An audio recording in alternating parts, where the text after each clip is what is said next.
Dalawa pala ang kakaharaping problema ni Sara Duterte kapag natuluyan siya na isali at isama doon sa mga problema sa International Criminal Court kaugnay pa rin sa di umano'y paglabag sa karapatang pantao. Kasi sinasabi po ng mga testigo na hawak ng ICC at grupo ni Trillanes at iba pa na nagreklamo ng human rights violation, crime against humanity, ay hindi lang si dating Pangulong Duterte at Senador Bato na dating Director General ng PNP, kung hindi pati si Sara nung ito ay mayor ay sinasabing posibleng meron ding kinalaman. Ito kaya ang dahilan kung bakit paulit-ulit daw na sinasabi ni Duterte nung si Sara ay nasa Dahig na bakit ka nandito, umuwi ka na ng Pilipinas, bumalik ka ng Pilipinas. Baka nararamdaman ni Duterte na si Sara ay posibleng isama at kasama doon sa mga reklamo ng mga Pilipinong biktima dyan sa ICC. At kung yung mga gunita, after more or less a 1 month, bumalik na nga dito sa Pilipinas. At ang sinasabi ngayon ng mga complainant at abogado ng mga biktima, maraming dokumento at ebidensya at testigo silang ihaharap kung papayagan ng ICC sa pagsisimula ng trial dyan po sa Dahig ICC by September against former President Duterte.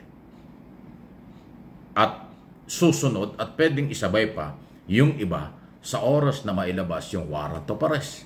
So kung ganyan ang mangyayari at isasama si Sara dyan sa kasong yan, plus meron pa siyang kinakaharap ngayon na impeachment, article of impeachment, trial ang gagawin after election dito sa ating Senado. Abay, mabigat-bigat na problema yan. Magkakasabay ang parehong kontrobersyal. Isang impeachment trial at court trial dun sa Netherlands, sa ICC, hindi dito sa Pilipinas. Kayo ba naniniwala na si Sara ay posibleng isama o kasama rito? Kasi yung issue ho kung siya ay kasama o hindi yan bago. Matagal nang binabanggit po yan ng mga testigo. Sina Matobato, Las Cañas ba yun, at kung sino-sino pang testigo na original na DDS. Yung hindi Duterte supporters, yung talagang DDS nung araw pa na inaamin ni Duterte sa hearing sa Senado na merong DDS sa Davao. Tinuring pa nga niya na si Bato ay kasama sa DDS na kinagulat ni Bato doon sa hearing dahil tinuro siya ni Duterte. At ito pong isyong ito, pag talagang kasama si Sara, ay hindi ito pangkaraniwang problema. Dahil magkahiwalay na lugar ang kaso at saka po impeachment itong kanyang priority harapin. Maliban dyan, kung inyong magugunita, ilan na yung kaso o yung inciting to sedition at iba pang kasong ipinail nitong NBI sa DOJ against Sara Duterte. Yan naman ay kung magkakaroon ng probable cause ang prosecutor, iyan naman po ay sa local court dito sa atin. Susunod-sunod talaga eh. At sa akin pong analysis at opinion dito sa nangyayaring ito, ito yung posibleng dahilan kung bakit nagkukumahog na kahit na hindi ka partido nila ay sinasali at itinataas ang kamay para maging kandidato nila.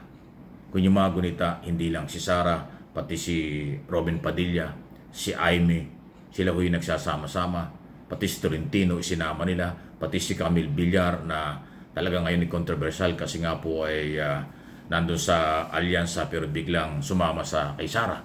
So ayun po yun eh. Baka nararamdaman ng kampo ni Duterte at ni Sara Duterte na malbigat ang kakaharapin problema ni Sara, Vice President, sa mga korte dito at sa abroad kung talagang may mga sapat na mga complainant, reklamo laban sa kanya.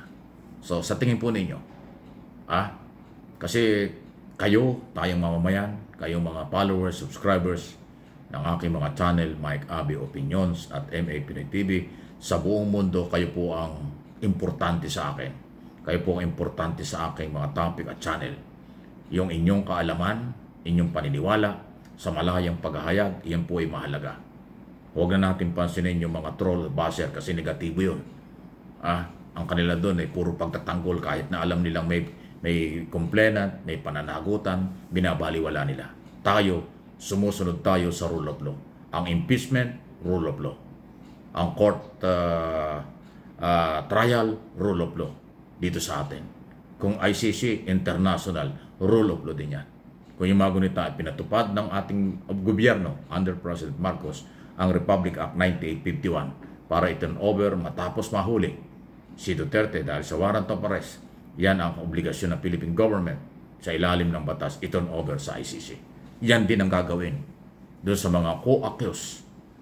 Kung si Sara ay kasama, si Bato de la Rosa at yung mga ex-general, yan din po ang magiging sitwasyon. So, hindi talaga biro. Maliban sa abala, sakit ng ulo, magastos pa yan. Kasi abogado, international lawyer sa ICC. Local lawyer, counsel, dito naman sa impeachment trial. At kung aabot pa ang mga kaso sa local court na ngayon ay nakabinbin sa National Prosecution Service ng DOJ, another case yan, panibagong abogado yan. So talagang massive po itong kinakaharap na challenge. Kaya nga po sa aking tingin at opinyon, ito ang isa sa pinakamalapit na dahilan kung bakit kahit sino ay kanyang itinataas ang kamay para manalo sa kanyang paniniwala, suportahan ng kanilang mga followers para ipagtanggol sila sa impeachment. Kasi ang iniisip siguro nila, pag siya na-impeach, tapos na talaga ang political career niya. Kasi total ban po yan. Sa kahit anong posisyon, hindi na siya pwede makabalik. Yun po ang kaparusahan ng impeachment So yan ang ayaw niya mangyari. Kaya pipilitin niya na kahit na hindi niya masyadong gusto ng mga kandidato na magtatanggol sa kanya, ay kinakampanya niya. So madalit sabi, personal interest. Isalba ang sarili, isalba ang pamilya. Yun ang lakad ngayon. Okay? Kaya mahalaga, tayo naman, kayo ng mga botante, pumili tayo ng mga senador na magiging senador judge, na magiging independent, titingin sa ebidensya, testigo, dokumento sa article of impeachment, hindi sa utang na loob, hindi sa kampihan, hindi pagsasalba sa posibleng may kasalanan. Ito po ay administrative, ang impeachment. Pagre-remove, pagtanggal sa posisyon. Hindi ho ito pagpapakulong. Ang pagpapakulong ay sa local court o international court. Itong impeachment, para sa inyong informasyon, for disqualification sa any public office at pagtanggal sa kasalukuyang posisyon bilang Vice President pag napatunayan na siya ay guilty sa graft and corruption, betrayal of public trust. Yan po ang sitwasyon. Please like and share ng video.